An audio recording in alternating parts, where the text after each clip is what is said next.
The dust settled around her feet like a verdict she had no choice but to accept, and Frances Garrett stood at the crossroads watching the wagon train disappear into the shimmering heat of the New Mexico horizon, her chest tight with the realization that every person she had traveled with for 3 months had just abandoned her without a backward glance. The sun beat down mercilessly on Socorro's outskirts that July afternoon in 1878, turning the air into something thick and suffocating.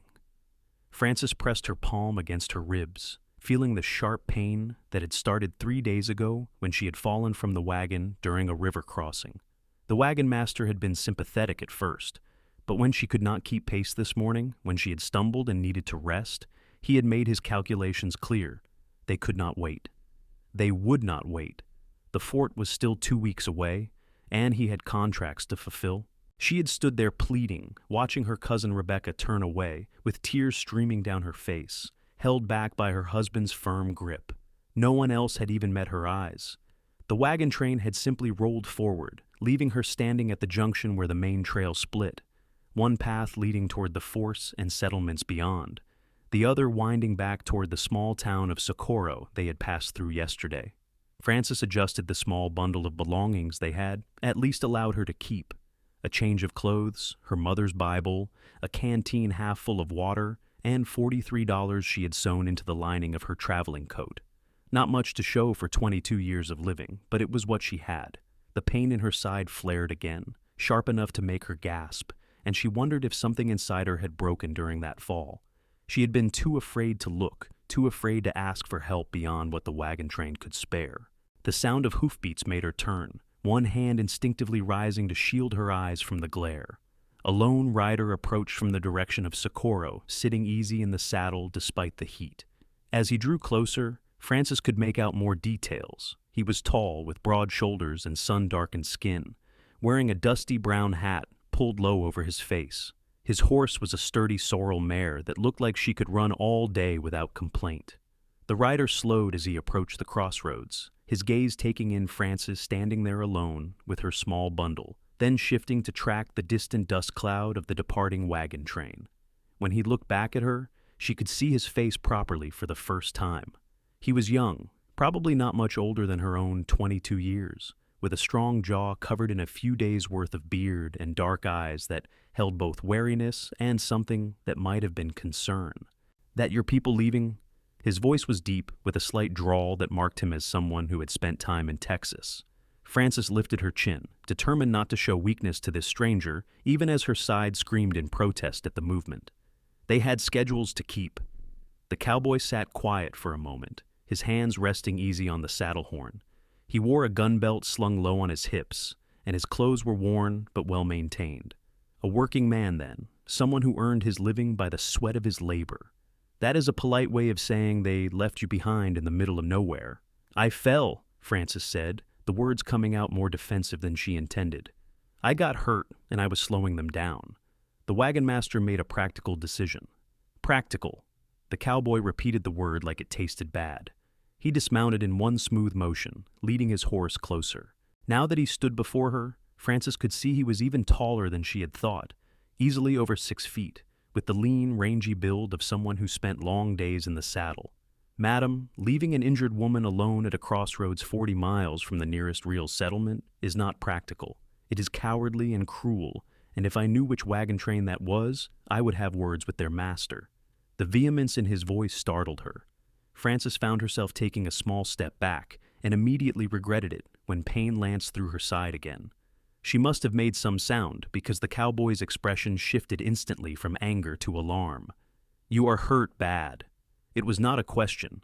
"I will be fine," Frances said through gritted teeth. "I just need to rest for a while, and then I will make my way back to Socorro." The cowboy glanced up at the sun, then back toward the town. "It is almost 3 miles back, and the temperature is still climbing.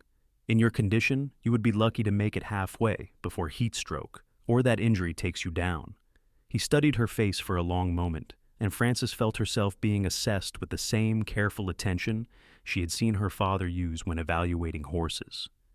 "When did you last eat?" The question caught her off guard.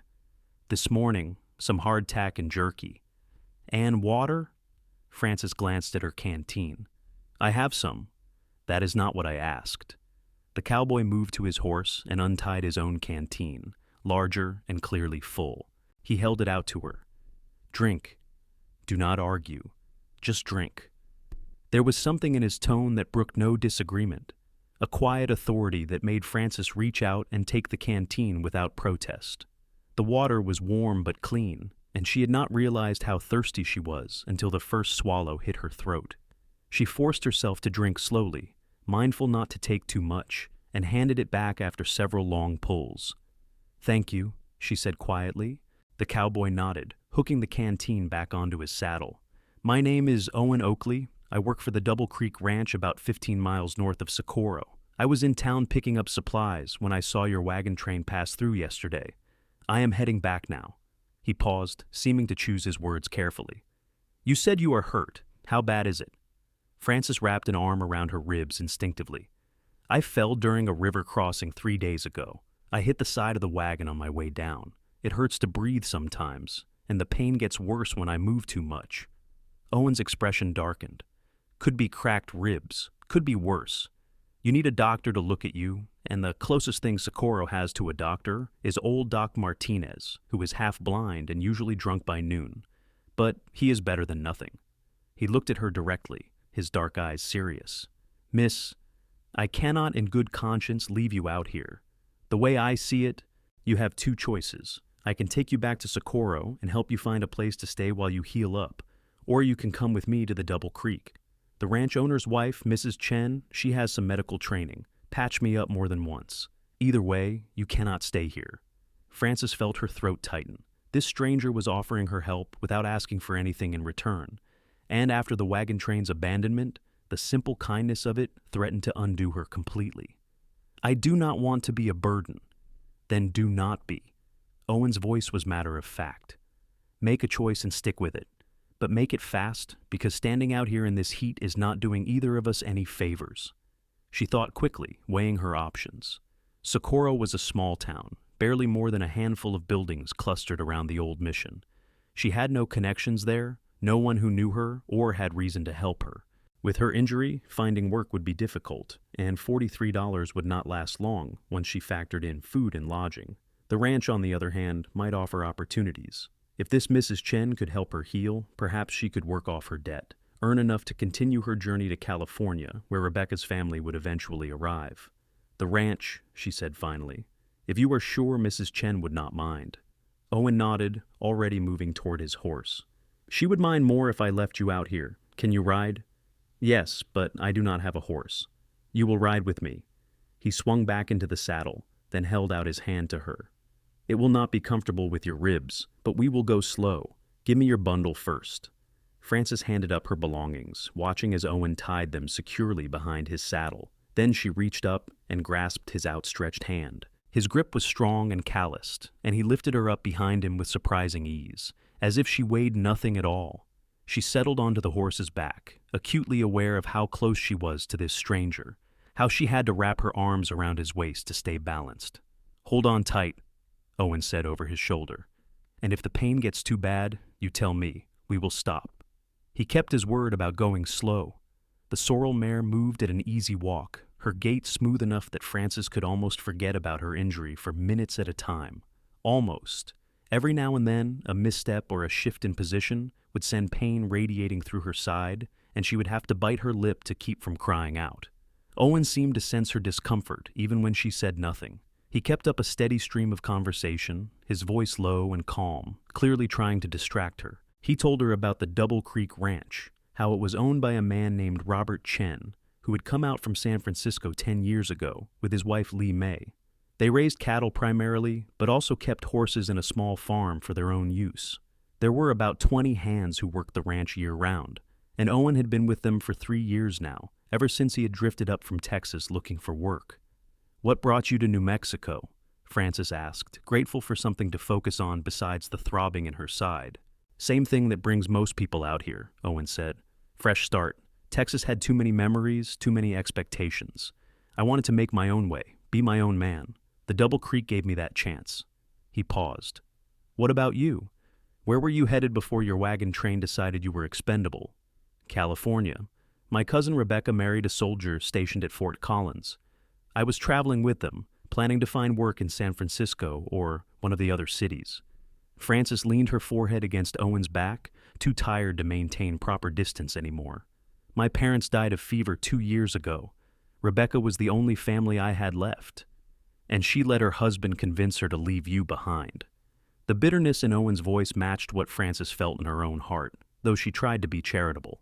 She was crying. I think she wanted to stay. Wanting and doing are two different things. Owen shifted slightly in the saddle, and Frances realized he was trying to make the ride easier for her. You deserve better than that. They rode in silence for a while after that.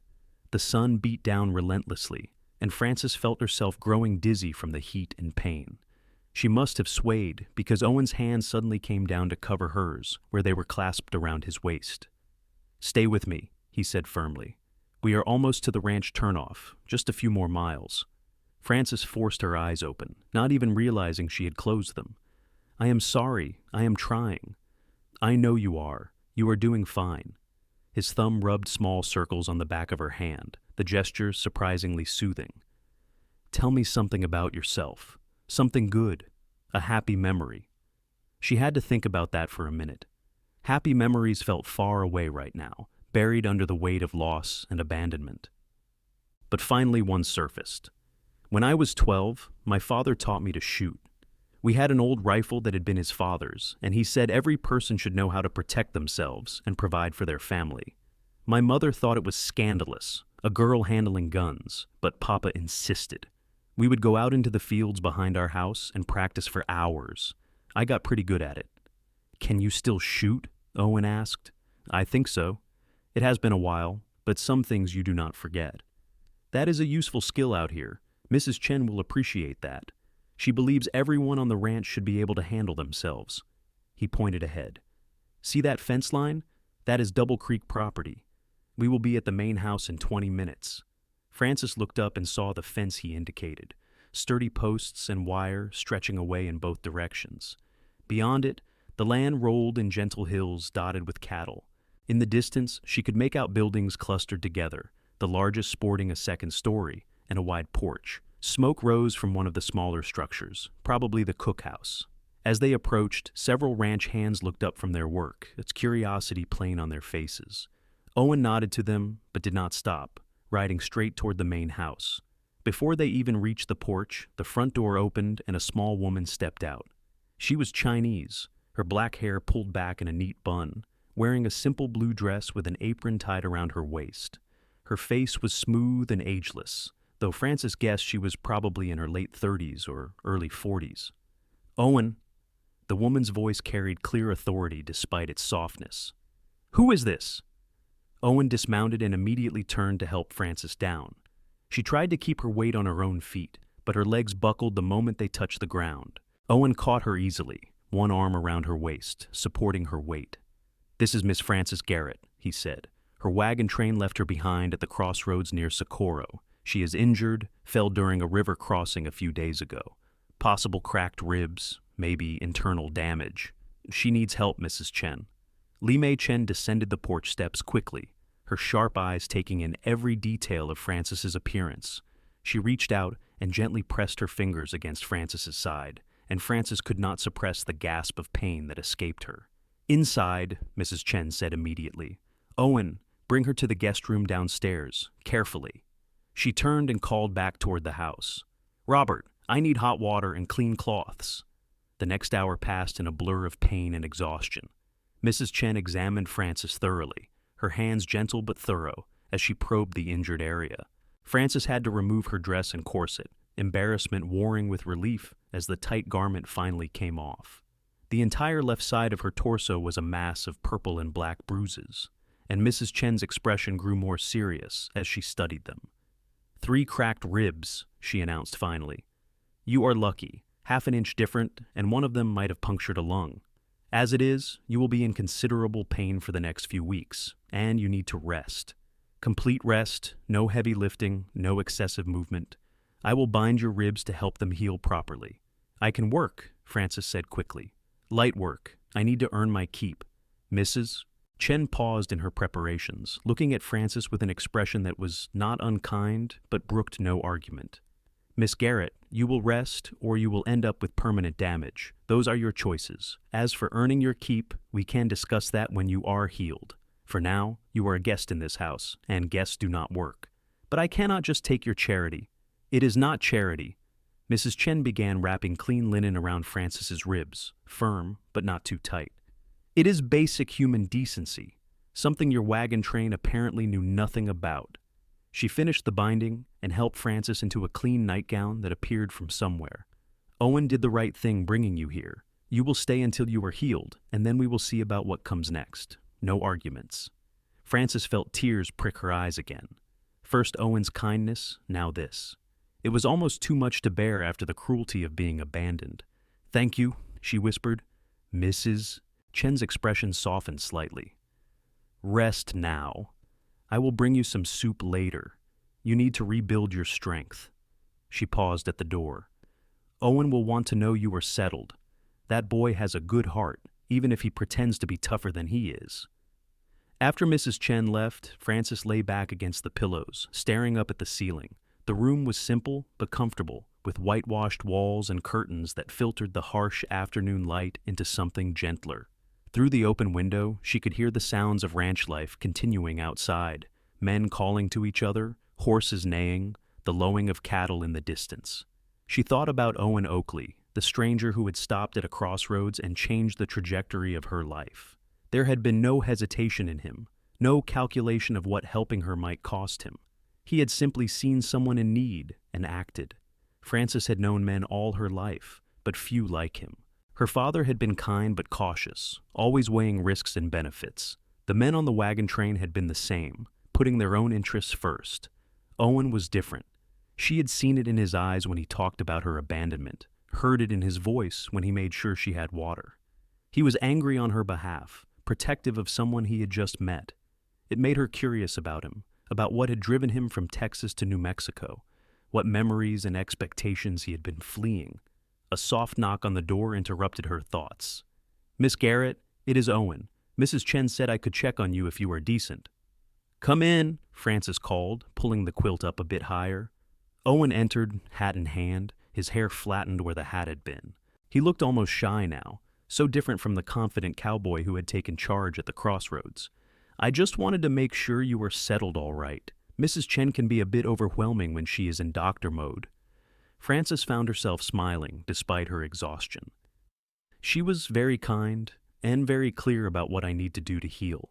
She gestured to the chair beside the bed. "You can sit if you want.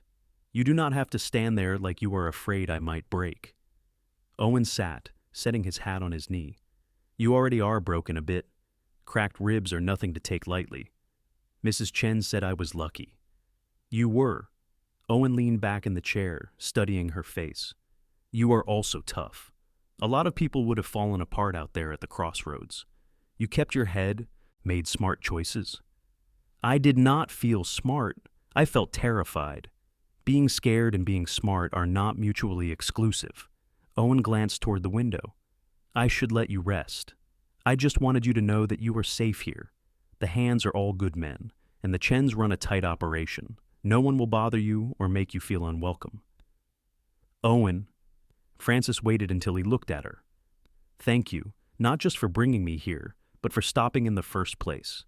You did not have to do that. Most people would not have. Most people are fools." He stood, settling his hat back on his head. "I will check on you tomorrow, if that is all right. Make sure you have everything you need." "I would like that," Frances said softly. After he left, she closed her eyes and let sleep take her, feeling safer than she had in months. The next few days passed in a haze of sleep and pain. Mrs. Chen was a strict taskmaster when it came to rest, appearing regularly with food and medicine and firm instructions to stay in bed. Frances chafed at the inactivity, but she could not deny that she felt stronger each day, the sharp agony in her side gradually dulling to a more manageable ache. Owen came by every evening after his work was done, always polite, always careful to maintain proper distance. He would sit in the chair beside her bed and tell her about his day, painting pictures with his words of life on the ranch. Frances learned that he was 24, that he had grown up on a small ranch in Texas until his father died, and his mother remarried a man Owen could not abide. He had left at 19 with nothing but his horse, his saddle, and a determination to make his own way. "Do you ever regret it?" Frances asked one evening about a week into her stay. "Leaving your family behind?" Owen considered the question carefully. He always did that, she had noticed, taking time to think before he spoke. "I regret that things could not be different. I regret that my mother felt she had to choose between me and her new husband. But I do not regret leaving. Sometimes the bravest thing you can do is walk away from a situation that is destroying you." "Is that what you were doing? Being brave?" "I was doing what I had to do to survive." He looked at her directly. "Same as you were doing now. Your wagon train left you behind, but you did not give up. You are still here, still fighting.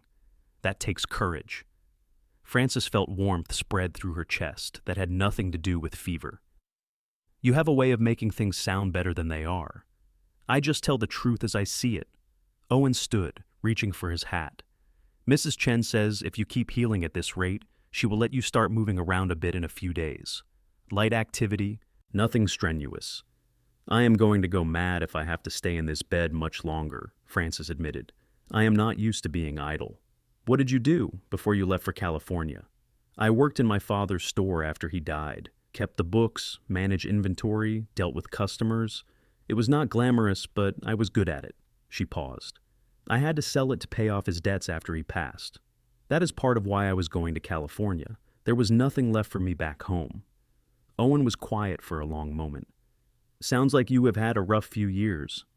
"No rougher than most, I suppose. Everyone has their share of hardship." Frances managed a small smile. "At least I am still here to complain about it." "That you are." Owen moved toward the door, then paused.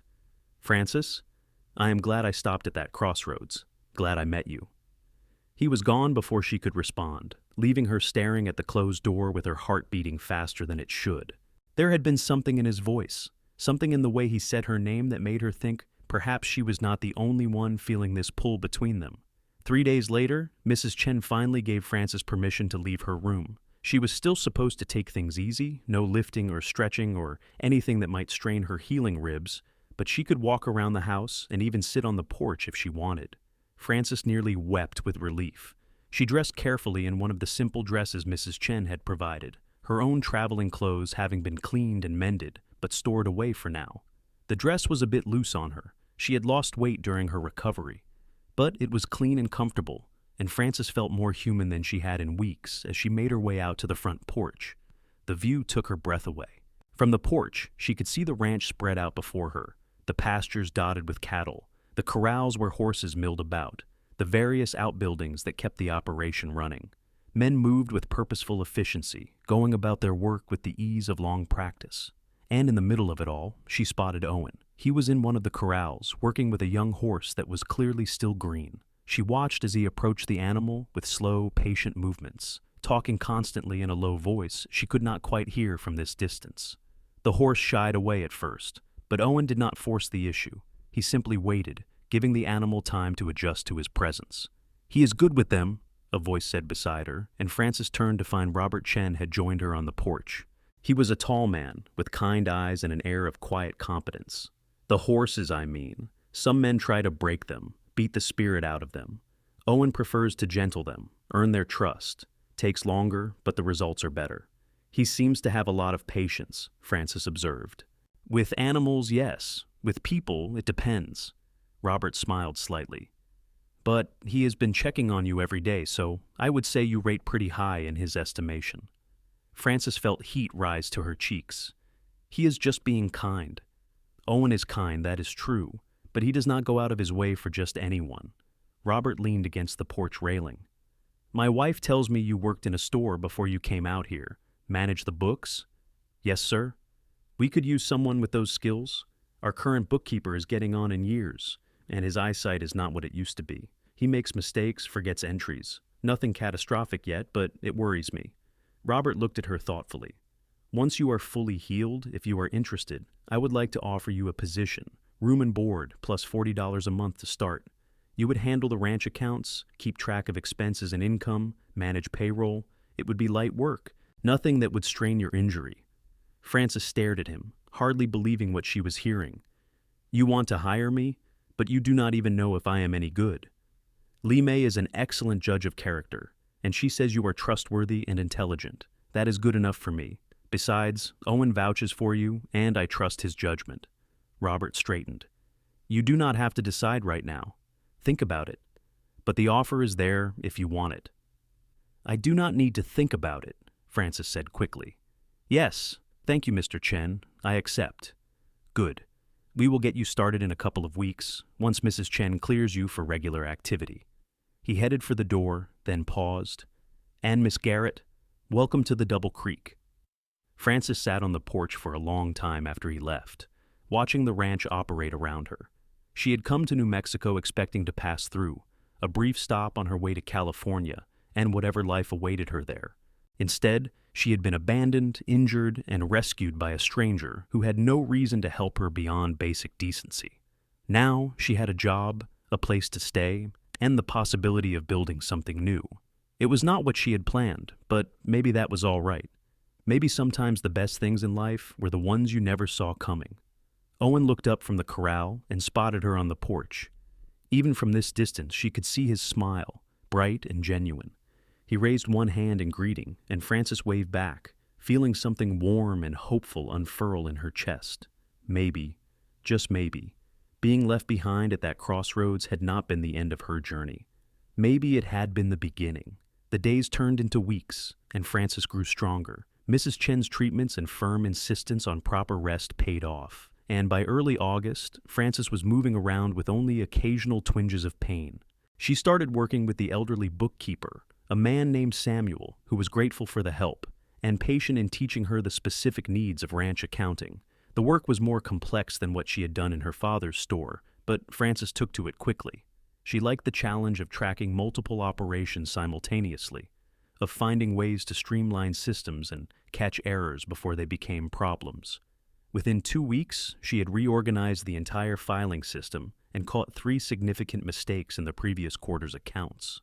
You have a gift for this, Samuel told her one afternoon, watching as she reconciled a particularly complicated set of figures. I have been doing this work for 30 years, and I have never seen anyone pick it up so fast. I like numbers, Frances said simply. They make sense. They follow rules. If something does not add up, there is always a reason why. If only people were so logical, Samuel chuckled. But I suppose that is what makes life interesting. Frances worked in the study most days, a small room off the main house with a large desk and shelves lined with ledgers and records. She ate her meals with the Chen family, and they made her feel welcome in a way that eased the lingering hurt of her cousin's abandonment. Mrs. Chen was particularly kind, often bringing her tea in the afternoons and sitting to chat about everything from ranch business to life in San Francisco before they moved to New Mexico. But it was Owen who occupied most of Frances's thoughts. They had fallen into an easy routine of evening walks when his work was done. He would finish up at the barns, clean up, and then find her, sometimes on the porch, sometimes still working in the study. They would walk the grounds together as the sun set, talking about everything and nothing. Frances learned that Owen loved horses more than anything, that his dream was to someday have his own ranch where he could breed and train them properly. She learned that he had taught himself to read at age 8 using his mother's Bible, and a determination that bordered on obsession. She learned that he hated beans but would eat them without complaint because Mrs. Chen cooked them, and he had too much respect for her to refuse her food. Owen learned that Frances had wanted to be a teacher when she was young, but her family could not afford to send her to the normal school. He learned that she loved thunderstorms, the drama and power of them, even though they frightened her a little. He learned that she could do figures in her head faster than most people could do them on paper, and that she found deep satisfaction in making messy ledgers neat and orderly. They learned each other's rhythms and habits, the small things that made them who they were. And somewhere in those evening walks, something shifted between them. The careful politeness of those first weeks gave way to something warmer, more intimate. They stood closer when they talked. Their hands would brush accidentally, and neither would pull away as quickly as propriety demanded. One evening in late August, they walked out toward one of the far pastures, where the cattle were dark shapes against the deepening twilight. The air had finally started to cool after another scorching day, and Frances breathed deeply, savoring the relief. "How are your ribs?" Owen asked. It was a question he asked often, always concerned about her recovery. "Almost back to normal. Sometimes I forget they were ever hurt." Francis glanced at him. "I can take a full breath now without pain. That is a gift I will never take for granted again." "I am glad." Owen stopped walking, turning to face her. "Francis, there is something I have been wanting to say to you for a while now, but I kept talking myself out of it."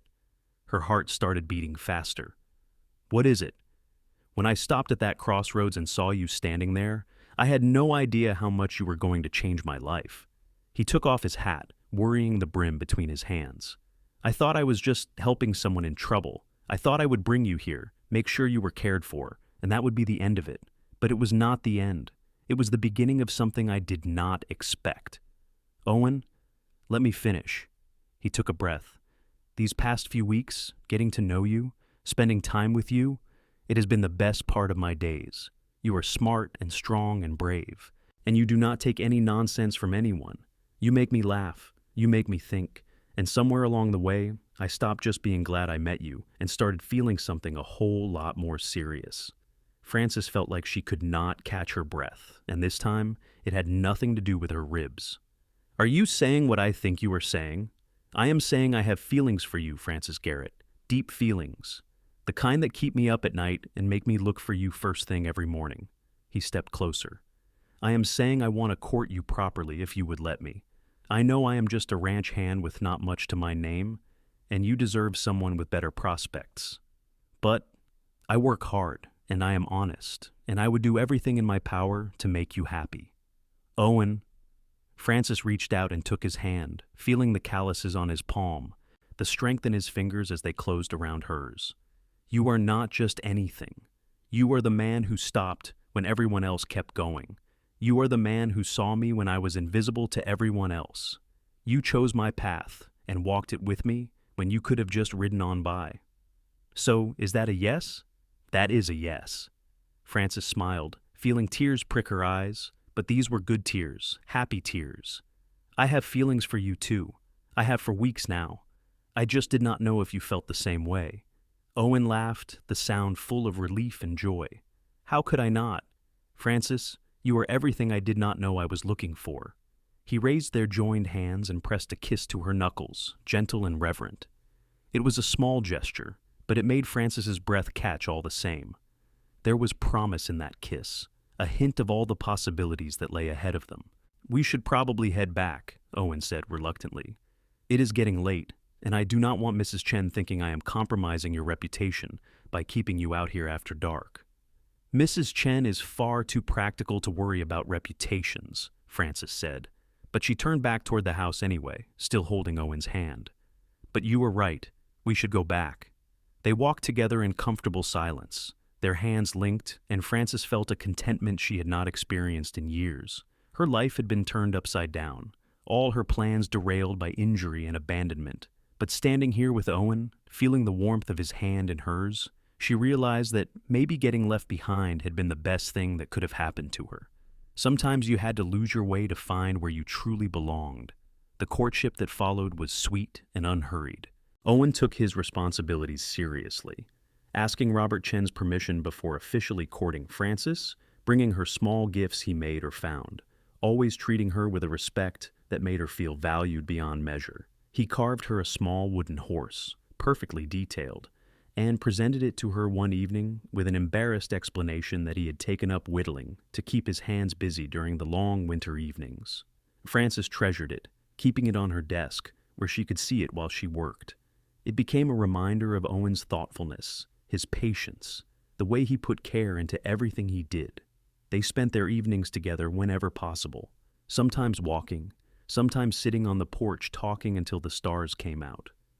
Owen taught her about the constellations, pointing out patterns in the night sky and telling her the stories behind them. Francis taught him more advanced arithmetic, showing him how to calculate compound interest and depreciation, skills that would serve him well if he ever achieved his dream of having his own ranch. The other ranch hands accepted their relationship with good-natured teasing. A few of the men had initially been interested in Frances themselves, but they backed off respectfully once it became clear she and Owen were serious about each other. One of them, a young cowboy named Tom, even pulled Owen aside one day to tell him he was a lucky man and he had better treat Frances right. "Or what?" Owen had asked, amused. "Or the rest of us will have something to say about it," Tom replied seriously. "She is a good woman, Owen. Do not mess it up." "I do not plan to," Owen said, and he meant it with every fiber of his being. September arrived, bringing slightly cooler temperatures and the beginning of fall roundup. The ranch became a hive of activity as the men prepared to gather the cattle from the far pastures and move them closer for the winter. It was hard, dangerous work, and Frances worried about Owen every day he was out on the range. She kept herself busy with the books, preparing the quarterly reports and making sure everything was in order for when Robert needed to review the ranch's finances. She had proven her worth multiple times over, and Robert had already told her that her position was permanent if she wanted it. The $40 a month had turned into $50 after she streamlined several processes and saved the ranch considerable money on feed orders by negotiating better contracts with suppliers. Frances was proud of what she had accomplished. She was building something here, creating a life from the ruins of her original plans. And at the center of it all was Owen, steady and true, the foundation she had not known she needed. One evening in early October, Owen returned from roundup earlier than expected. Frances was in the study going over invoices when she heard the commotion outside. She went to the window and saw Owen dismounting in the yard, moving stiffly like something hurt. Her heart jumped into her throat, and she was out the door before she could think twice about it. "Owen, what happened? Are you hurt?" He turned at her voice, and she could see the exhaustion etched into his face. "I am fine, just sore. We had some trouble with a few steers that decided they did not want to be herded. One of them nearly gored my horse." "Nearly gored?" Frances felt her hands start to shake. "Owen, you could have been killed." "But I was not." He reached out and took her hands, his touch grounding her.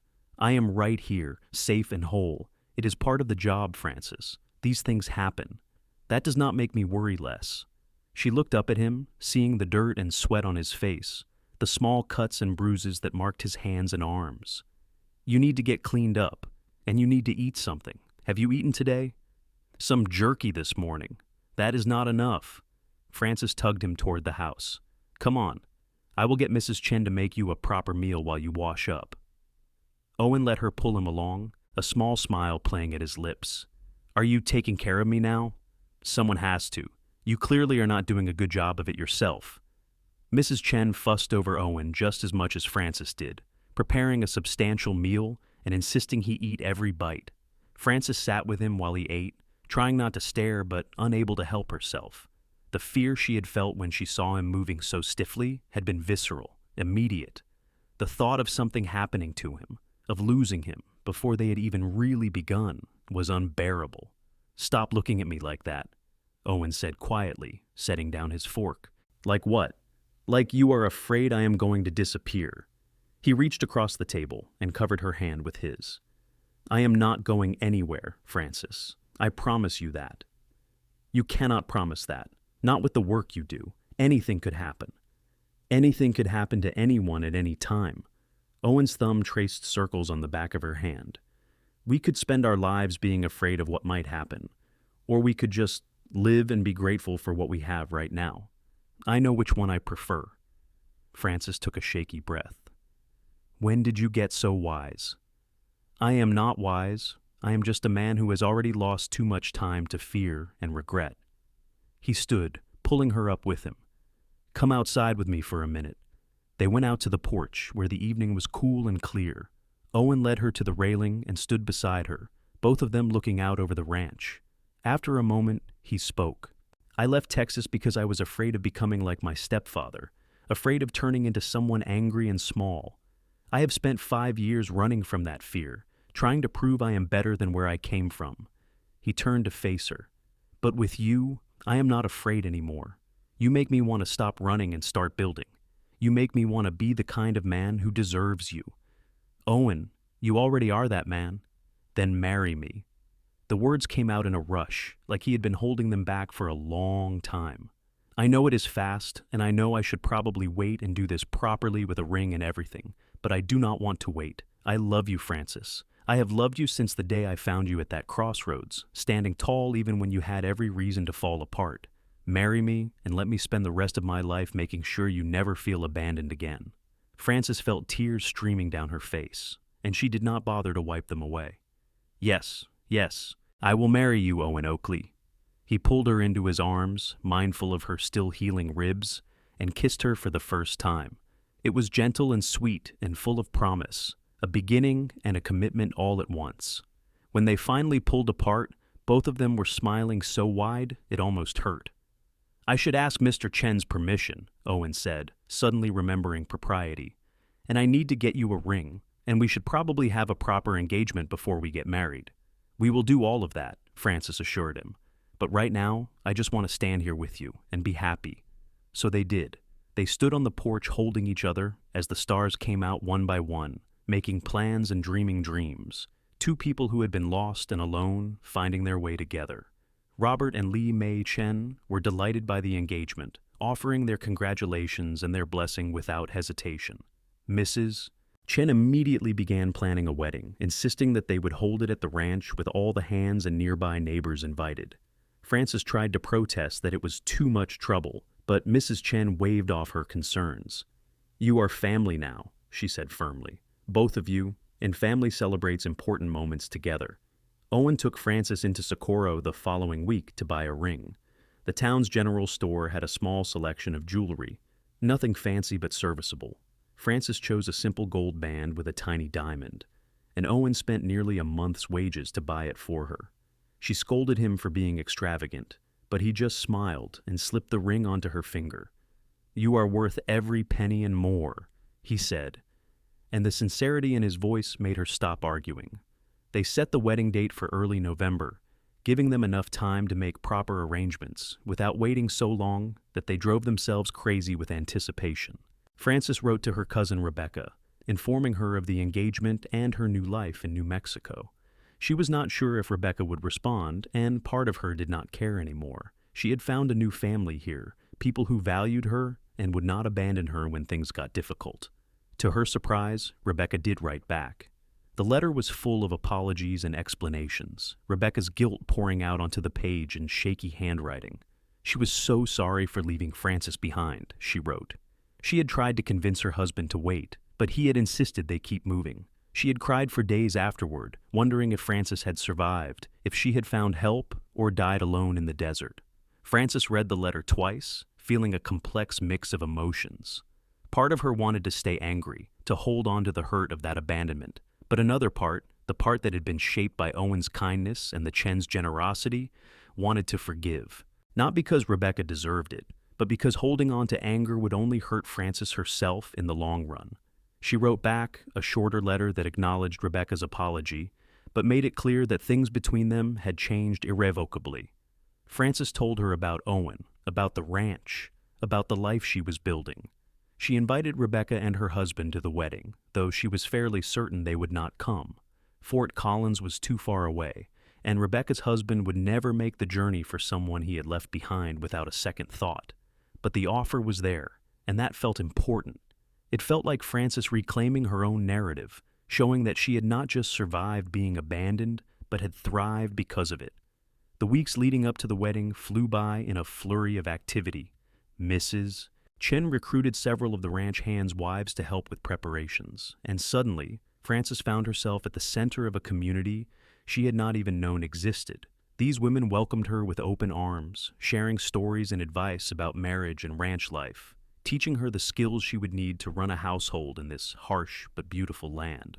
One of the women, Maria, became particularly close to Francis. She was about 10 years older, with 4 children and a husband who worked as the ranch foreman.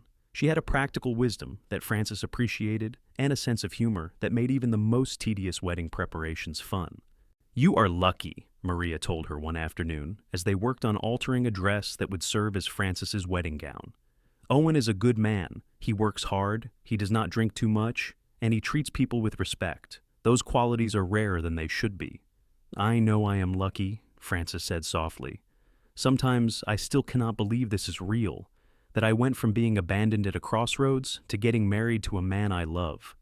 Life is strange that way. The worst moments can lead to the best outcomes if we are brave enough to keep going. Maria tied off a thread and examined her work. There, try it on again. I think this hem is finally right. The dress was beautiful in its simplicity, a pale blue cotton with lace at the collar and cuffs. It was not what Frances would have worn if she had married in a city, but it was perfect for a ranch wedding in New Mexico. She felt like herself in it, not trying to be someone she was not. Owen had his own preparations to make. He bought a new shirt and had his best trousers mended. He spent hours polishing his boots and brushing his hat until they gleamed. The other ranch hands ribbed him mercilessly about his preening, but it was all good-natured. They were happy for him, and several had made it clear that they considered it an honor to witness his wedding. The night before the ceremony, Owen and Frances sat on the porch together, stealing a few quiet moments alone. Tomorrow, this time, they would be married, bound together in the eyes of God and the law. It was both thrilling and terrifying. "Are you nervous?" Frances asked. "A little," Owen admitted. "Not about marrying you. I am more certain of that than anything I have ever done. But about being a good husband, about living up to what you deserve. That makes me nervous. You do not have to be perfect, Owen. You just have to be you. That is all I want." He turned to look at her, his eyes soft in the lamplight spilling from the house. "How did I get so lucky to find you?" "I think we found each other," Frances said. "Or maybe fate put me at that crossroads knowing you would come along. Either way, I am grateful." "Me too." Owen took her hand, lacing their fingers together. "Tomorrow, you become my wife. I am going to spend every day for the rest of my life making sure you never regret saying yes." "I could never regret it," Frances whispered. "You saved me, Owen. In every way a person can be saved." They sat together until Mrs. Chen came out and firmly told them it was time for bed, that the bride and groom needed their rest. They parted reluctantly, but both went to their separate rooms with smiles on their faces, counting down the hours until they could be together for good. The wedding day dawned clear and beautiful, the November sky a brilliant blue with not a cloud in sight. Frances woke early, too excited to sleep, and found that Mrs. Chen and Maria were already up preparing breakfast and making final arrangements for the ceremony. The wedding would take place in the ranch's courtyard, a space between the main house and the barn that had been cleaned and decorated with fall flowers and colorful bunting. The ranch hands had built a simple arbor out of fresh-cut pine, and Mrs. Chen had draped it with white cloth that fluttered gently in the breeze. Frances spent the morning getting ready with Maria and Mrs. Chen's help. They styled her hair, pinning it up with small flowers woven through the curls. They helped her into her dress and stood back to admire their work. "You look beautiful," Mrs. Chen said, her eyes suspiciously bright. "Owen is going to forget how to breathe when he sees you." "I do not know about that," Frances said, but she felt beautiful. More than that, she felt happy, truly and completely happy in a way she had not been in years. The ceremony was set for 3 in the afternoon, giving everyone time to finish their essential work and clean up. As the hour approached, Frances felt butterflies take flight in her stomach. This was really happening. In a few minutes, she would walk out into that courtyard and marry Owen Oakley, the cowboy who had stopped at a crossroads and changed everything. Mrs. Chen came to get her when it was time. "Everyone is ready. Owen is already out there waiting for you, and he looks like he might pass out from anticipation." Frances laughed nervously. "Is it strange that I am terrified and excited at the same time?" "That is exactly how you should feel on your wedding day." Mrs. Chen squeezed her hand. "Come on, let us not keep that boy waiting any longer." They walked out of the house together, Mrs. Chen having insisted on giving Frances away since her own father could not. As they stepped into the courtyard, Frances saw the assembled crowd. It seemed like everyone from the ranch was there, along with several families from neighboring properties. And there, standing beneath the arbor with Robert Chen at his side, was Owen. He wore his new shirt and polished boots, his hat clutched in his hands, and the look on his face when he saw her made Frances's breath catch. It was wonder and love and promise all rolled into one expression, and she knew in that moment that she would remember this sight for the rest of her life. She walked toward him, her steps steady despite her nerves. When she reached the arbor, Mrs. Chen placed Frances's hand in Owen's and stepped back. His fingers closed around hers, warm and strong, and Frances felt herself relax. This was right. This was where she was meant to be. The ceremony was simple but heartfelt. Robert Chen, who had been ordained as a minister years ago, led them through their vows. Owen's voice was steady as he promised to love and honor Frances, to stand by her side through whatever life brought them. Frances made the same promises, meaning every word with her whole heart. When Robert pronounced them husband and wife, Owen pulled Frances close and kissed her thoroughly, drawing cheers and whistles from the assembled crowd. Frances felt her face heat, but she was smiling too much to care about propriety. They were married. She was Mrs. Owen Oakley now, tied to this man who had seen her at her lowest point, and chosen to help without expecting anything in return. It was more than she had ever dared to hope for. The celebration that followed was joyful and loud. The ranch hands had moved tables into the courtyard, and Mrs. Chen and the other women had prepared a feast. There was roasted beef and chicken, fresh bread and vegetables from the ranch garden, pies and cakes for dessert. Someone brought out a fiddle, and soon there was music and dancing, the party stretching on into the evening. Frances danced with Owen, with Robert Chen, with several of the ranch hands who wanted to congratulate her properly. She laughed more than she had in years, surrounded by people who genuinely cared about her and Owen's happiness. This was family, she realized. Not the family she had been born into, but the family she had chosen and who had chosen her in return. As the sun set and lanterns were lit around the courtyard, Owen pulled her aside for a moment alone. They stood at the edge of the light, watching the party continue without them. "Happy?" he asked. "More than I can put into words." Frances leaned against him, feeling his arm come around her waist. "Thank you, Owen." "For what?" "For stopping at the crossroads, for not riding past me like you had every right to do, for choosing me." Owen turned her in his arms so she faced him. "Frances, I did not choose you. My heart did. The moment I saw you standing there, refusing to give up even when you had every reason to, something in me recognized something in you. We were always meant to find each other. That crossroads was just where it happened. You really believe that?" "I know it," he kissed her softly. "And I will spend the rest of our lives proving it to you." They stayed at the party for another hour before Mrs. Chen shooed them away, insisting they needed privacy on their wedding night. The ranch hands had prepared a small cabin at the edge of the property for them, a place that would be theirs until they could afford to build something bigger. It was modest but clean, with a comfortable bed and a fireplace that Owen lit as soon as they arrived. Frances stood in the middle of the cabin, suddenly shy now that they were alone. Owen seemed to sense her nervousness. He came to her slowly, taking her hands in his. "We do not have to do anything you are not ready for," he said quietly. "I meant what I said in my vows. I will honor you, Frances, always." She looked up at him, this good man who had become her husband, and felt her nervousness fade. "I am ready. I trust you, Owen, completely." What followed was tender and sweet, Owen taking his time to make sure Frances felt cherished and safe. They learned each other slowly, with gentle touches and whispered words, building something beautiful together in the privacy of their new home. Afterward, they lay tangled together in the narrow bed, Frances's head on Owen's chest, his fingers trailing through her hair. Neither of them spoke for a long time, content in the silence and each other's presence. "I love you," Frances finally whispered into the darkness. "I love you too." Owen pressed a kiss to the top of her head. "From the crossroads to right here, and every moment in between. I love you, Frances Oakley." His wife. She was his wife now, and he was her husband.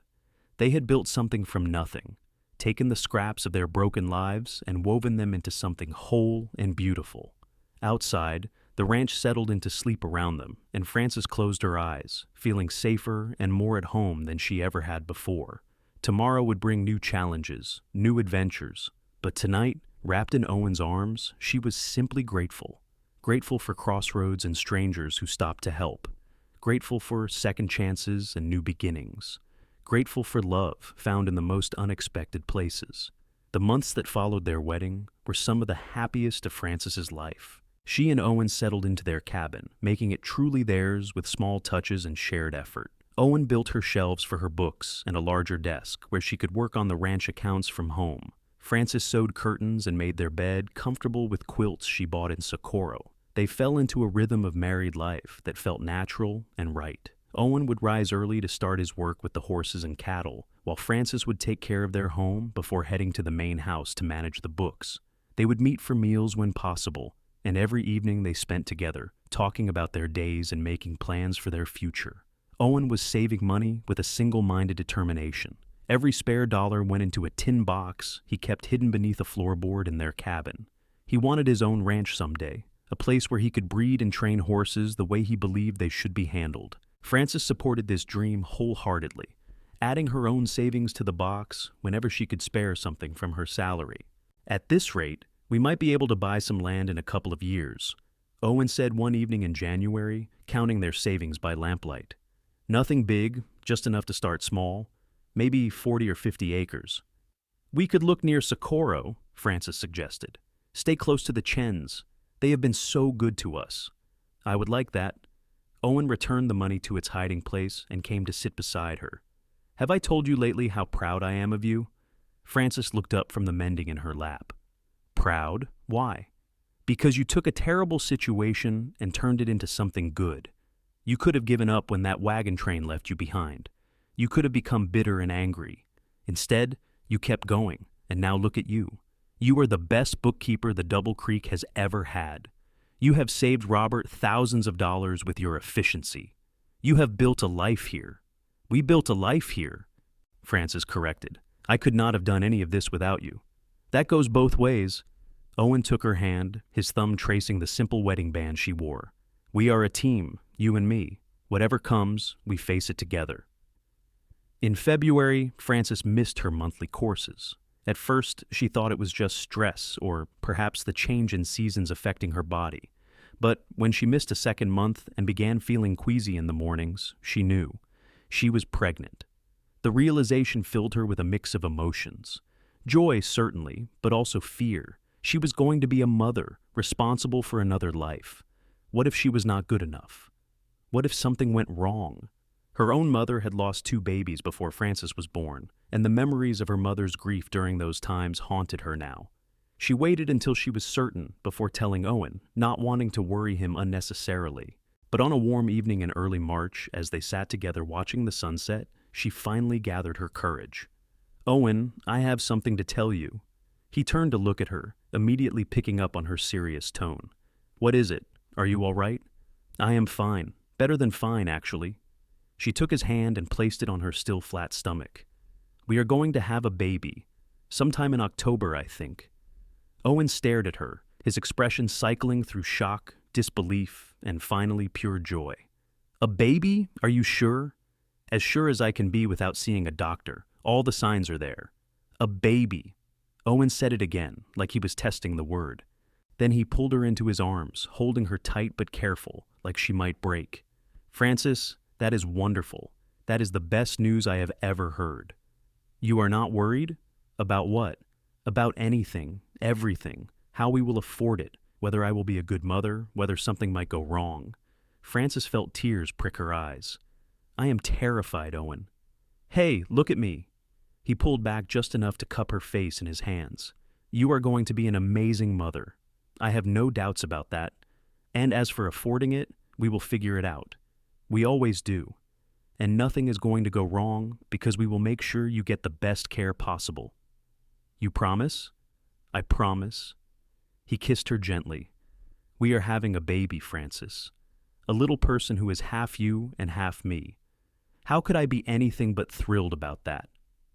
His certainty helped ease some of her fears. They told the Chens that evening, and Mrs. Chen immediately took charge, making Frances sit down while she examined her with the practiced eye of someone who had helped deliver many babies over the years. "Everything seems normal," she announced after her inspection, "but you need to take care of yourself. No heavy lifting, make sure you eat well, and rest when you need to.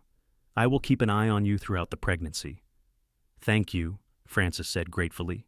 Mrs. Chen had become like a mother to her, and knowing she would be there to help made the prospect of childbirth less frightening.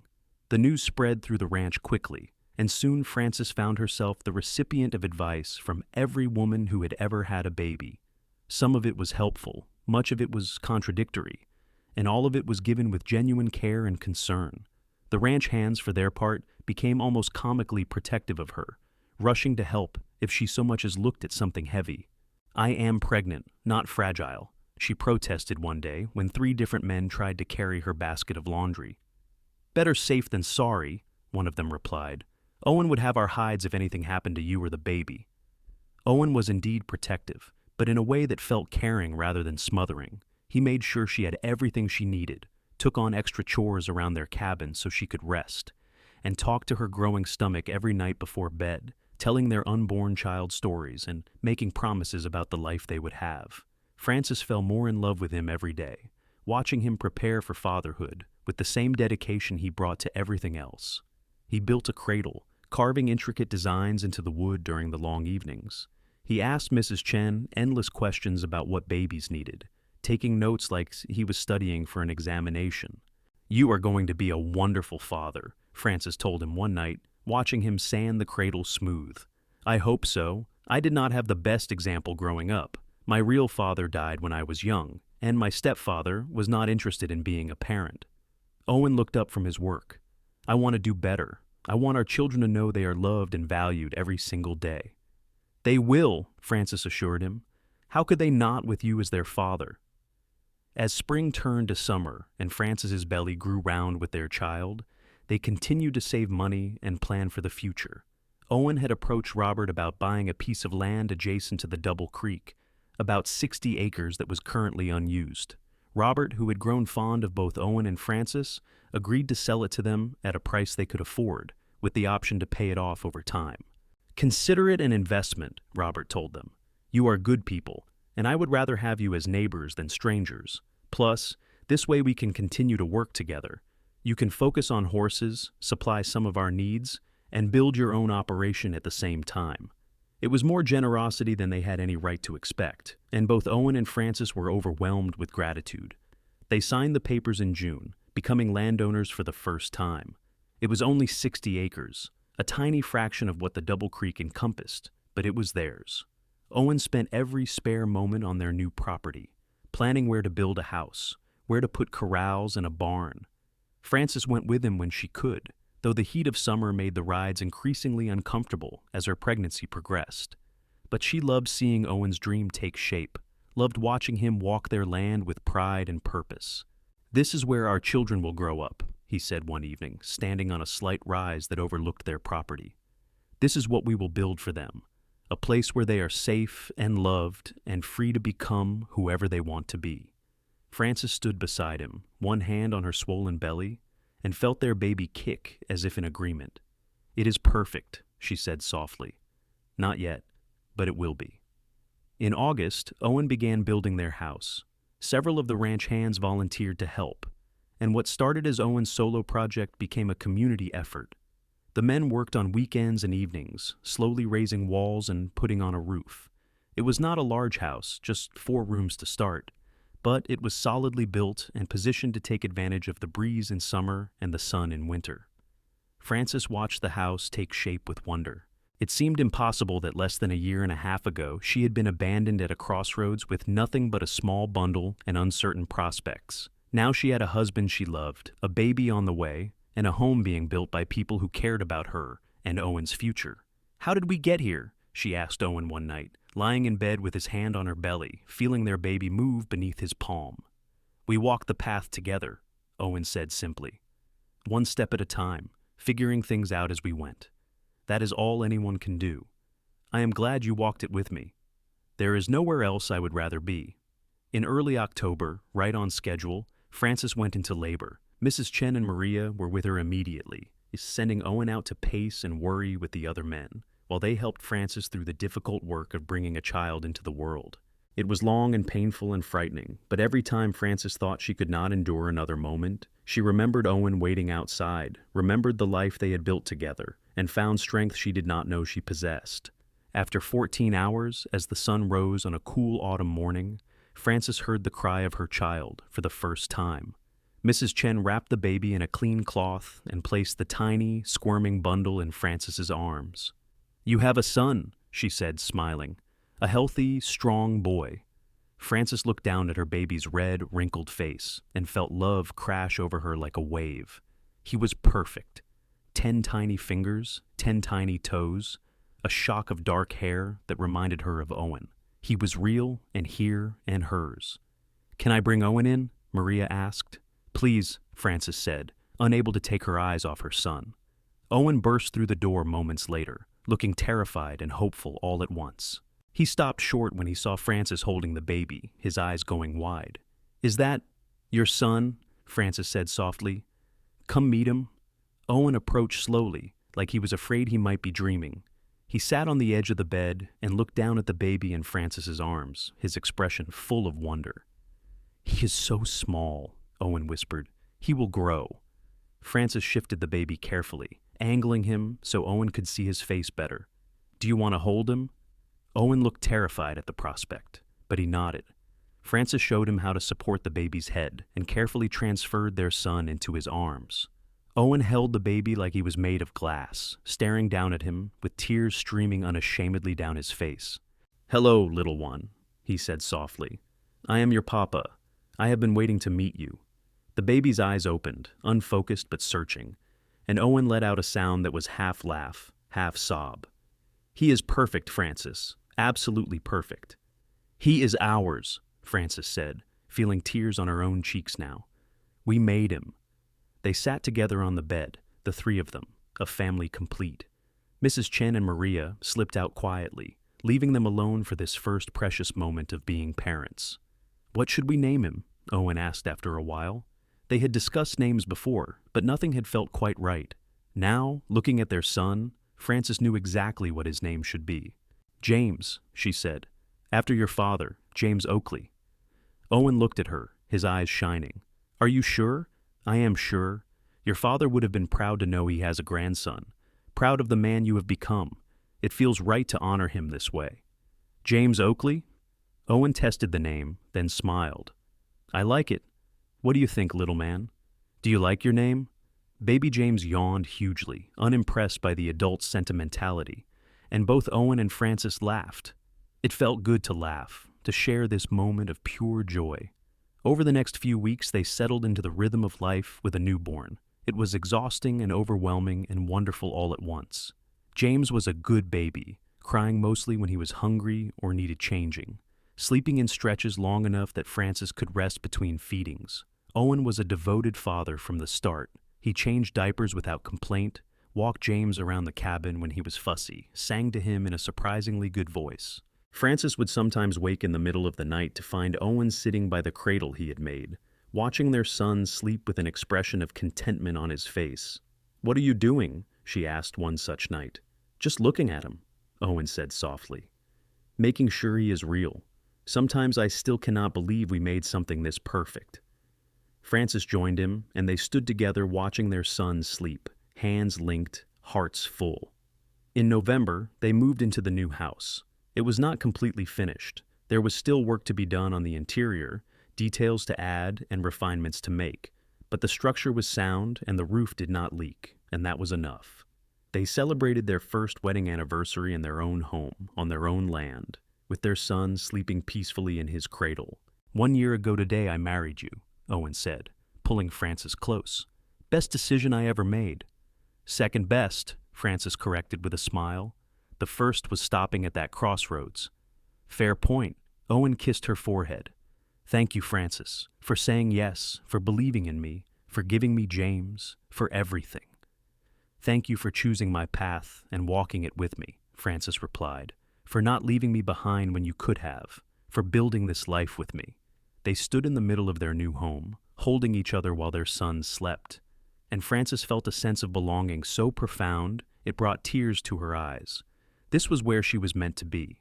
Not California, not following someone else's plans. Here, with Owen and James, building something that was entirely theirs. The years that followed were full of hard work and rewards in equal measure. Owen's horse breeding operation started small, but grew steadily as word spread about his skill and patience with the animals. He developed a reputation for producing horses that were well-trained and even tempered, perfect for ranch work or family use. The Double Creek became his biggest customer, but he also sold to neighboring ranches and individual buyers. Frances continued to manage the books for both the Double Creek and their own growing operation.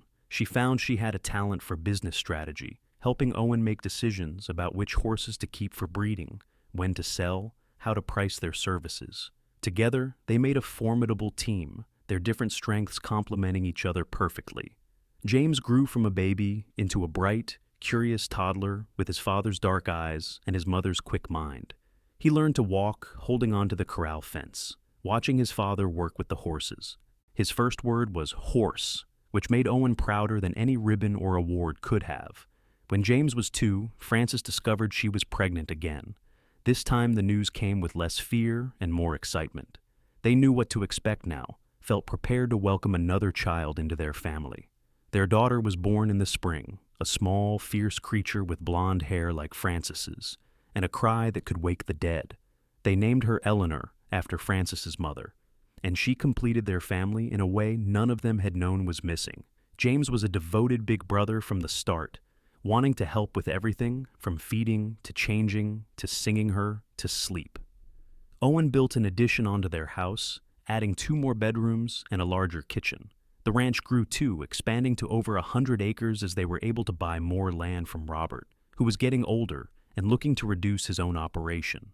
By the time James was 5 and Eleanor was 3, the Oakley Ranch was a respected name in the region, known for quality horses and honest dealing. Frances kept meticulous records of everything, documenting their growth not just financially, but personally. She wrote in a journal every night, recording the small moments that made up their life. James's first riding lesson, perched on a gentle mare with Owen walking beside him. Eleanor's laughter when Owen tossed her in the air. The quiet evenings on their porch, watching the sun set over land that was theirs, earned through hard work and dedication. One evening when James was 7 and Eleanor was 5, the family sat together on that porch after supper. James was teaching Eleanor how to identify constellations, pointing up at the darkening sky and explaining what his father had taught him. Owen and Frances sat close together, his arm around her shoulders, watching their children with the pride parents have always felt. "Do you ever think about that day at the Crossroads?" Owen asked quietly. Frances considered the question. "Sometimes, usually when I am counting my blessings. Everything good in my life started that day. Mine too." Owen pressed a kiss to her temple. "I was so angry when I saw that wagon train disappearing without you. I wanted to ride after them and give them a piece of my mind. I am glad you did not. I am glad you stayed with me instead. I will always stay with you." It was a promise Owen had made many times over the years, and he had kept it every single day. "Where you go, I go. Your path is my path." "Papa, Mama, come see," Eleanor called out, excited about something she and James had spotted in the sky. They joined their children, all 4 of them standing together looking up at the stars. Frances thought about the Crossroads again, about how being left behind had felt like the end of everything. She had been so wrong. It had been the beginning, the point where her real life started. The years continued to pass, bringing challenges and triumphs in turn. There were droughts that tested their resources and winters that seemed endless. There were sick animals and difficult births, both for the horses and later when Frances had their 3rd child, another son they named Thomas. But through it all, Owen and Frances faced everything together, their partnership only growing stronger with time. James grew into a young man who shared his father's love for horses and his mother's head for numbers. He took over more and more of the ranch operations as Owen's back started to protest the hard physical labor of horse training. Eleanor proved to have a gift with the animals that surprised everyone. Horses that were skittish with others would calm under her touch. Thomas was still young, but he showed signs of being the most adventurous of the 3, always exploring, always asking questions. Robert and Lee, Mei Chen, grew older, but remained close friends and neighbors. Mrs. Chen taught Frances everything she knew about medicine and healing, skills that Frances passed on to Eleanor. Robert and Owen spent long afternoons discussing ranch management and the changing times, as more people moved into New Mexico and the wild frontier began to give way to civilization. Maria's children grew alongside the Oakley children, and the family celebrated holidays and important moments together. The community they had built was strong, based on mutual respect and genuine affection. Socorro grew from a small town into a proper settlement, with a school and a church and a telegraph office. On their 10th wedding anniversary, Owen took Frances back to the Crossroads where they had met. They rode out in the early morning, leaving the children with Mrs. Chen, recreating that first journey. When they reached the junction, Owen dismounted and helped Frances down, and they stood hand in hand looking at the dusty intersection. "This is where my life changed," Frances said softly. "Right here." "Mine too." Owen pulled her close. "I was just a cowboy doing a job, following a routine. Then I saw you standing here, and everything shifted. I knew even then that you were going to be important to me." "Did you really? Or are you rewriting history to make yourself sound more romantic?" Owen laughed. "Maybe a bit of both. But Frances, I swear to you, there was something about you even then. The way you held yourself, the strength in you, even when you must have been terrified. I could not ride past that. I could not leave you behind. And I am grateful every day that you did not." Frances looked around at the empty Crossroads, so different from how it had been that July day in 1878. 12 years had passed since then, 12 years of building and growing and loving. "This place looked like an ending to me. I thought being left here meant my story was over." "It was just the beginning," Owen said. "The best stories always start at crossroads, places where you have to make a choice about which direction to go. You chose for me that day. You chose my path and walked it with me." "No," Owen corrected gently. "I chose you, and you let me walk beside you. We made the path together, Frances. Every step, every decision, every moment. That is what made it worth walking." They stood there for a long time, remembering and reflecting. Then Owen led Frances back to their horses, and they rode home together, back to the ranch and the life they had built, back to their children and their future. The years continued their march forward. James married a girl from Socorro when he was 23, a teacher named Anne who loved books almost as much as Frances did. They built their own house on Oakley land and gave Frances and Owen their first grandchildren, twin girls who were the light of everyone's lives. Eleanor chose to stay on the ranch, working alongside her father and eventually taking over the primary horse training responsibilities. She never married, content with her animals and her family, living a life of purpose and satisfaction on her own terms. Thomas proved to be the wanderer they had suspected he would be.